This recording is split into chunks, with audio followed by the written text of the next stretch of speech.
Okay guys, so magandang araw sa inyong lahat. So ngayon guys, natapos na din yung in-install namin na TGM Twin Air Compressor. Kasi guys, napaka-importante talaga yung meron tayong compressor, lalong-lalo na sa ating mga overland or mga off-road na mga activity. So ito guys, yung setup namin, makikita ninyo. So dito yung outlet namin guys. Madali lang siyang gamitin. Press nyo lang po. Hanggang ano po siya guys, 120 PSI. So pag meron po tayong mga problema or ma-flat yung gulong nasa mga bundok, so no worry na po kasi meron naman tayong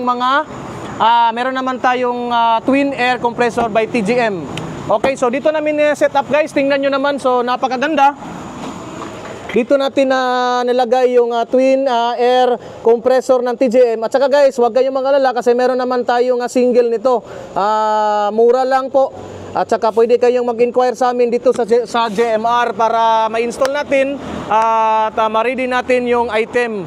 So para guys, pag overland ninyo, wala na kayong problema, worry-free.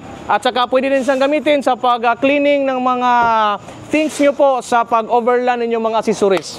Okay, so guys, so ano pang hinihintay ninyo?